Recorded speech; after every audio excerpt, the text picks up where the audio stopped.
today's video nga po ay pupunta tayo sa Tanay. Yes, yung pinaka-famous na Casa Peregrine. Laging pinupuntahan ng mga riders, ng family, ng lahat ng mga nagde-date whatsoever. Charot. Actually, nabubulok na din to sa gallery ko, na-reels ko na rin to, pero naisipan ko siyang tigyan ng BO. Kasi wala na akong ma-upload.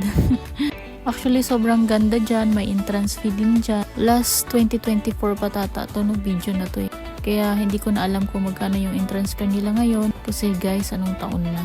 Trip ko talaga pumunta sa mga pasyalan guys, sa mga ganyan kapag weekdays. Ayoko kasi ng crowded na lugar eh. Gusto ko yung wala masyadong tao na hindi ako nakikipag-agawan sa mga picture spot katulad niyan. Again, nahihiya kasi ako mag-picture pag sobrang daming tao. Kaya pag kami lang, kaya malaya ako nakakapag-picture, nakakapag-video, diba?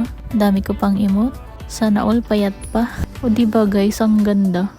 Umalis nga pala kami dyan is 5 AM. Kaya naabutan pa namin yung Sea of Clouds. Kasi malapit lang naman yung biyahe. Siguro mga around 30 minutes lang. Parating na kami dyan.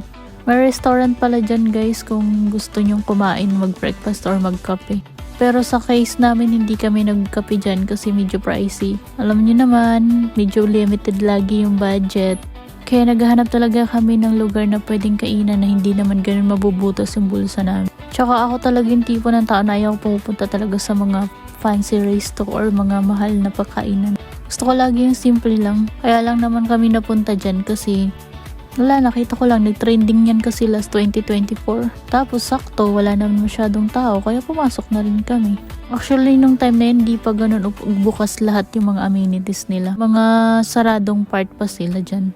Siguro ngayon baka open na yung resort nila. May swimming pool na rin yata yan dyan ngayon eh. I'm not sure lang. Pero kasi last time na nandyan kami, balita ko is may swimming pool na i-open. Maganda rin pala mag-overnight dyan guys. Kaso medyo pricey talaga para sa akin yung mga rates nila. Wala lang, experience lang namin dyan kung gaano kaganda sa loob. Di naman ganun ka mahal yung entrance fee nila, is afford naman. Bago man lang maluma eh nakapunta. Di ba pumuputok pa nga sa pagkapula yung aking buhok dyan eh. Ganap na ganap ako dyan day. Nakakamiss talaga magganyan ng hair. Napansin pala ako sa CR nila guys, tignan nyo. Pag mali daw lalaki, pag babae tama. Tama ka naman palagi eh.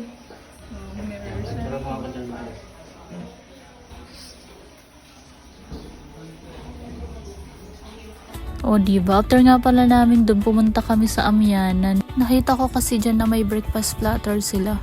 Tapos mukhang masarap pa, pero masarap nga talaga guys. May kasama na ring dalawang coffee. Tapos dito guys, wala talagang katao-tao. Lalo na pag weekdays. Pero ngayon nakikita ko ang dami nang pumupunta sa kanila. So at least bago pa sila sumikat na puntahan na namin. So guys, yung Amyanan nga pala, unahan lang yan ng Casa Peregrine.